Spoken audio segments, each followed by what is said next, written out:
Chapter का name हो गया रियल नंबर, टॉपिक हो गया fundamental theorem of arithmetic, arithmetic का फंडामेंटल थ्योरम। तो ये क्या है? द प्राइम फैक्टराइजेशन,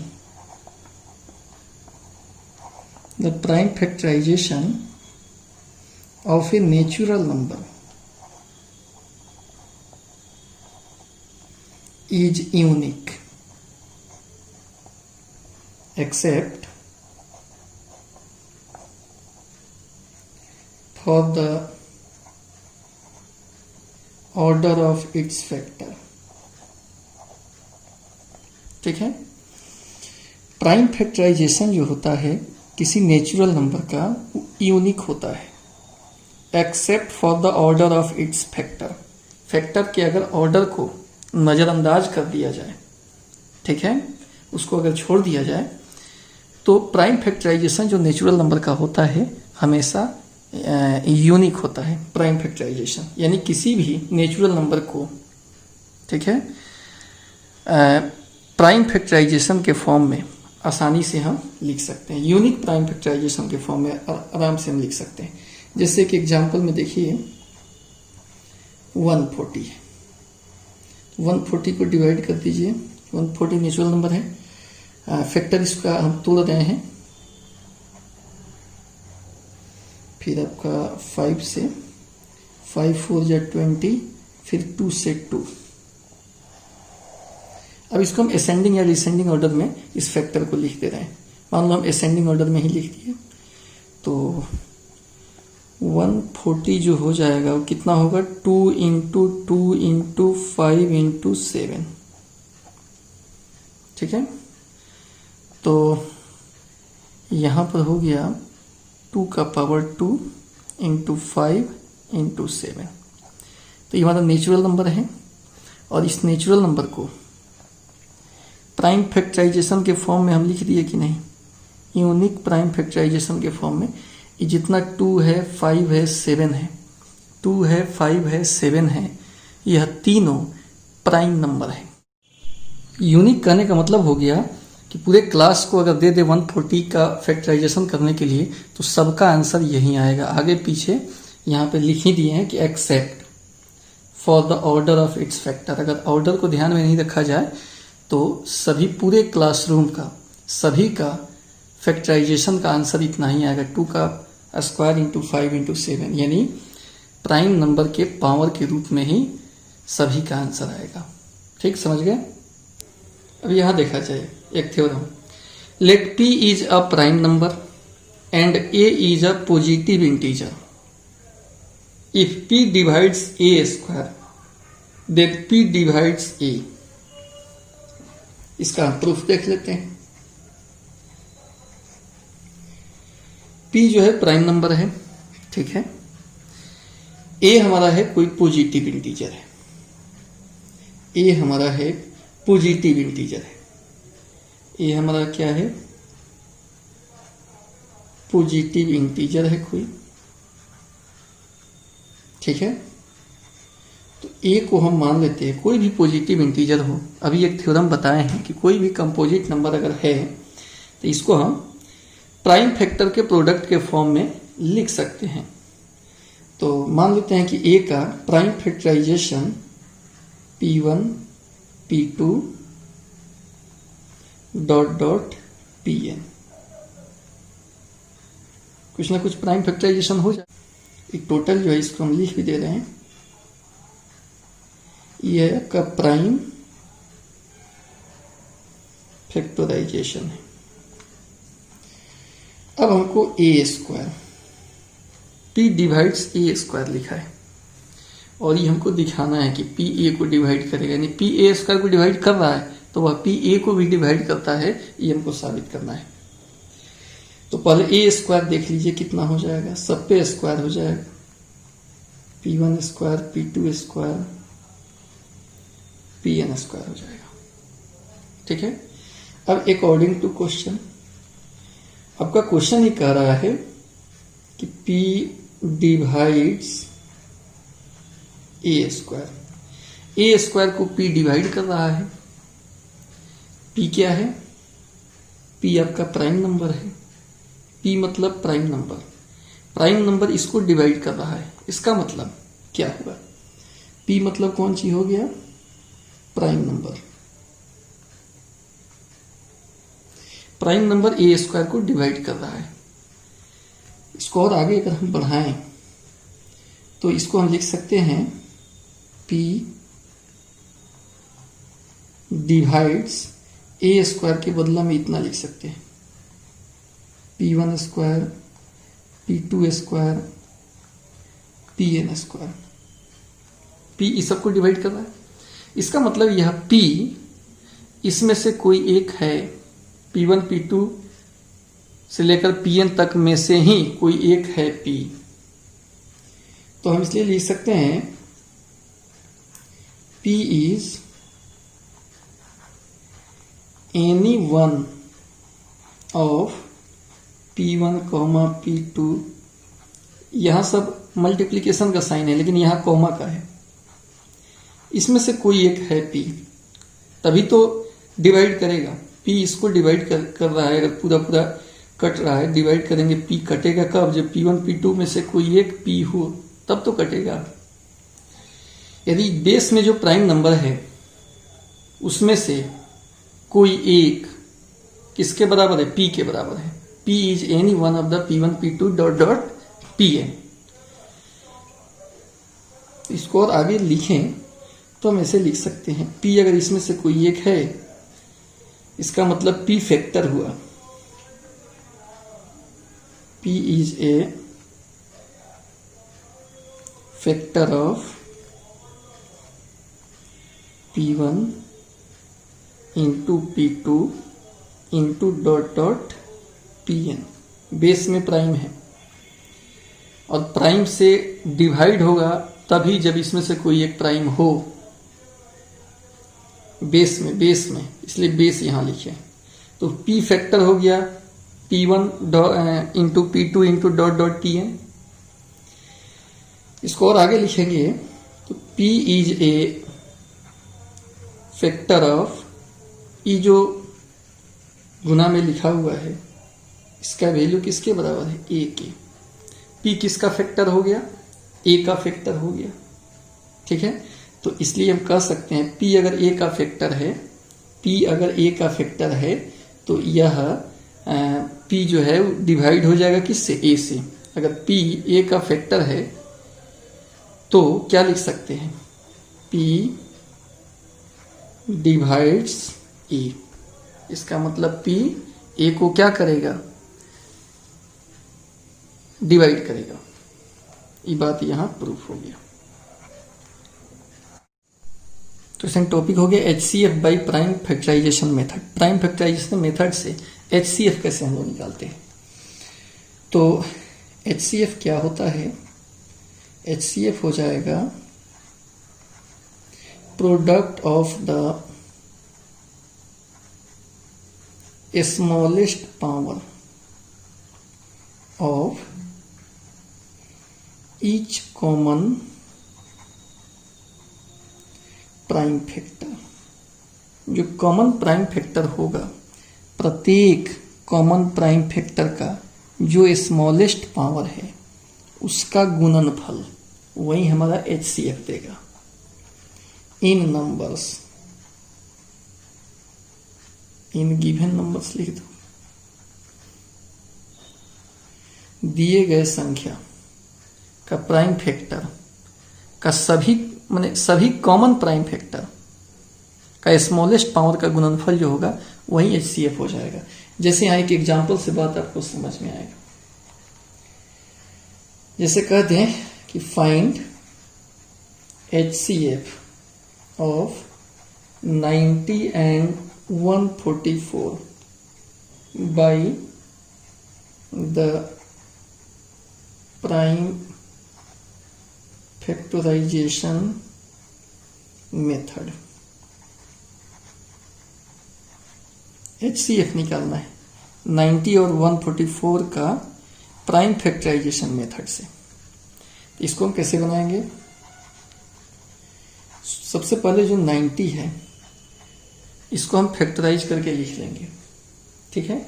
तो 90 का फैक्टराइजेशन करेंगे, सबसे पहले हम इसको 2 से कर देते हैं, 45 हो जाएगा, 5 से 9 हो जाएगा, 3 से 3। असेंडिंग ऑर्डर में लिखेंगे तो 2 इंटू 3 का स्क्वायर इंटू 5, इसका फैक्टराइजेशन हो गया। अगेन 144 है, 144 है, तो इसको हम डिवाइड करेंगे 2 से, 72, फिर 2 से 36, फिर 2 से 18, फिर 2 से 9, फिर 3 से 3, यानी 144 को हम कैसे लिख सकते हैं? अगर डिसेंडिंग ऑर्डर में लिखे तो 2 to the power 1 2 3 4 इंटू 3 का स्क्वायर, ऐसे लिख दिया। अब आपको क्या निकालना है? HCF निकालना है। किसका किसका HCF निकालना है? 90 और 144 का। तो HCF में क्या बताए हैं? अभी क्या बताएं? प्रोडक्ट, किसका किसका प्रोडक्ट? स्मॉलेस्ट पावर का। स्मॉलेस्ट पावर हो ईच कॉमन प्राइम फैक्टर। इसमें प्राइम कौन कौन है? 2 3 5, और इसमें प्राइम है 2 और 3। कॉमन प्राइम कौन हो गया? 2 कॉमन है, तो जो कॉमन में हो और स्मॉलेस्ट पावर कम पावर वाला, जैसे 2 to the power 1 और 2 to the power 4, तो यहां लिखाएगा कौन? 2 to the power 1 इंटू 3 दोनों में है, और इसमें पावर 2 है कॉमन, दोनों इक्वल है, स्मॉलेस्ट पावर यहाँ पे नहीं है, तो 2 का पावर 1 और 3 का स्क्वायर। ठीक है, 5 ये इसमें है, इसमें नहीं है, तो ये तो कॉमन में नहीं आएगा, तो बस इतना ही हो गया। 2 इंटू 3 3 जा 9 हो जाएगा, और 9 2 जा 18 हो जाएगा, यानी इसका HCF कितना हो गया? 18 हो गया। ठीक है, दोनों के फैक्टर में होना चाहिए, कम पावर वाला लिखाता है और उसका प्रोडक्ट कर देते हैं। जितना भी इसमें प्राइम फैक्टर कॉमन है, कॉमन प्राइम फैक्टर कौन है? 2 है और एक 3 है, बस 5 तो है नहीं, 2 का भी कम पावर वाला और 3 का भी कम पावर वाला लिख लेंगे, मल्टीप्लाई कर लेंगे, और उससे हमको HCF मिल जाएगा। अब स्टूडेंट LCM कैसे निकालेंगे? प्राइम फैक्टराइजेशन मेथड से। तो LCM लोएस्ट कॉमन मल्टीपल होता है इसका फुल नेम, और ये होता है product of the greatest power, greatest power of each prime factor. ठीक है, greatest power of each prime factor involved in the given numbers. Product of greatest power of each prime factor, common prime factor नहीं लिखे, each prime factor, जितना भी prime factor है दोनों में, सब में अधिकतम पावर वाला जो होगा उसको चुन चुन कर गुना कर देंगे, तो हमारा उससे LCM मिल जाएगा। जैसे एग्जांपल में find the LCM of 90 and 144, 90 and 144 by the prime factorization method। अगर क्वेश्चन हो जाए तो इसको हम कैसे सॉल्व करेंगे? तो अभी स्टूडेंट हम सॉल्व किए थे HCF के लिए, 90 का फैक्टर निकाले थे 2 इंटू 3 का स्क्वायर इंटू 5। 90 का फैक्टर हो गया, 90 को 2 से डिवाइड करेंगे तो 45 होगा, फिर 5 से 9 होगा, 3 से 3 होगा, तो 2 इंटू 3 का स्क्वायर इंटू 5 हो गया। एंड अगेन फिर 144 जो है, इसको अगर हम लिखें तो 144 को 2 से डिवाइड करेंगे, 72 2 से डिवाइड करेंगे, 36 2 से डिवाइड करेंगे, 18 2 से डिवाइड करेंगे, 9 3 से डिवाइड करेंगे, 3 2 का पावर 1 2 3 4, 2 का पावर 4 इंटू 3 का स्क्वायर। ठीक है स्टूडेंट, तो इसमें अब LCM निकालना है। LCM ऑफ 90 एंड 144 का LCM निकालना है। तो इसमें जितना जितना प्राइम फैक्टर है सबका मैक्सिमम पावर, 2 है प्राइम फैक्टर, 3 और 5 है इस सब में 2 3 5 प्राइम फैक्टर है 2 3 5। 2 का मैक्सिमम पावर 2 का पावर 4, 3 का मैक्सिमम पावर 3 का स्क्वायर, 5 का इसमें 5 का पावर 1 है, इसमें कुछ नहीं है तो 0, तो 5 का पावर 1 ऐसे लिख लेंगे। दोनों में कॉमन है वो भी लिखाएगा तो उसका अधिकतम पावर लिखाएगा, और जो कॉमन नहीं है वो भी लिखाएगा। इस दोनों में जो इन्वॉल्व है प्राइम नंबर सब लिखाएगा यहाँ पे, और जो कॉमन है उसका मैक्सिमम पावर लिखाएगा। दोनों में 2 है तो मैक्सिमम पावर 4 है, वो लिखा गया। दोनों में 3 है प्राइम फैक्टर तो इसका मैक्सिमम पावर 2 है, लिख दिया। इसमें 5 का पावर 1 है, इसमें 5 नहीं है, 5 का पावर 0, तो दोनों में 5 का पावर 1 मैक्सिमम पावर है, वो लिखा गया। तो इसको अब हम मल्टीप्लाई कर लेंगे। तो 2 का पावर 4 कितना होगा 16 होगा, 3 का स्क्वायर 9 होगा, इनटू में 5 हो गया, ये हो गया 720, और यही आपका आंसर हो गया। ठीक है, तो एलसीएम निकालना सीख गए आप, एचसीएफ भी निकालना सीख गए। एक महत्वपूर्ण नोट कि HCF of 2 positive number into LCM of 2 positive number, ठीक है, is equal to product of 2 positive number. ये एक रिजल्ट है where a and b are positive integers, या नेचुरल नंबर कह सकते हैं। अब इसको हम जांच लेते हैं एक एग्जांपल से। जैसे एचसीएफ अगर हमको निकालना हो 2 और 6 का, ठीक है, तो एचसीएफ कितना होगा हम यहीं पे लिख दे रहे हैं। प्राइम फैक्टर के रूप में अगर 2 को लिखेंगे तो 2 हो गया, और 6 को लिखेंगे 2 × 3 हो गया, ऐसे लिख सकते हैं। और एचसीएफ में क्या होता है, कॉमन प्राइम फैक्टर लिखाता है, तो दोनों में कॉमन कितना है 2 है। और एलसीएम अगर 2 और 6 का लिखें तो एलसीएम 2 और 6 का मतलब 2 × 3। तो इसमें क्या होता है कि जो भी इन्वॉल्व है सब लिखाता है, 2 भी लिखाएगा और मैक्सिमम पावर के साथ, तो पावर सेम है, 3 भी लिखाएगा। तो ये कितना हो गया 6 हो गया।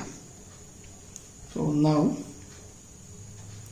HCF of 2 6 into LCM of 2 6 is equal to 2 × 6 means product of numbers। जो नंबर्स हम जिसका HCF LCM निकाल रहे हैं उसी के प्रोडक्ट के बराबर आ गया। तो ये एक रिजल्ट है, महत्वपूर्ण रिजल्ट है, इसमें बहुत सारा क्वेश्चन है। HCF × LCM is equal to A × B। जिस 2 नंबर्स का HCF और 2 नंबर्स का LCM निकाल कर मल्टीप्लाई कर रहे हैं, वो डायरेक्ट उस नंबर के मल्टीप्लाई के बराबर होगा। एक क्वेश्चन है कि the LCM of 2 number is 14 times their HCF। LCM जो है 2 नंबर का LCM 14 टाइम्स है उनके HCF का। तो यहीं से हम सवाल को स्टार्ट करते हैं। आगे पढ़ने से पहले मान लेते हैं HCF X, तो LCM हो जाएगा 14 टाइम्स। LCM जो है 14 टाइम्स है HCF का, तो HCF को X मानिए तो LCM 14X हो गया। सम दिया है 600।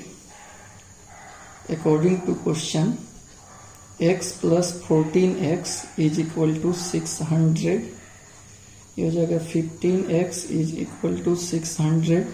x निकालेंगे तो 600/15 40 हो गया, ठीक है। अब उसके बाद 1 नंबर इज 280, 1 नंबर 280 है, तो फाइंड द अदर नंबर। अच्छा, x निकल गया मतलब HCF निकल गया। HCF हो गया 40 और एलसीएम हो गया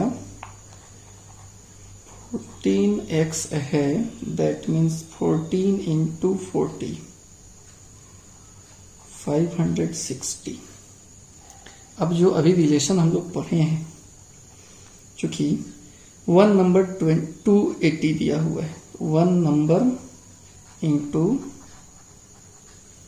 other number is equal to HCF into LCM। HCF हो गया 40, LCM हो गया 560, इसलिए यहां से अदर नंबर मिल जाएगा 40 इंटू 560 बाई 280, और इसको कटाएंगे, 2 से कट जाएगा और मल्टीप्लाई होकर 80 हो जाएगा। तो इसका सही आंसर 80 हो गई। बोर्ड एग्जाम में पूछा हुआ था 2012 में। कमेंट करके जरूर बताइएगा कैसा लगा। तो ये आपका कंसेप्ट हो गया। अब इस पे आधारित एक्सरसाइज बन सकता है आपसे, इस पे आधारित कोई भी क्वेश्चन बन सकता है। ऑल टाइप का क्वेश्चन इसमें आ गया। Thank you.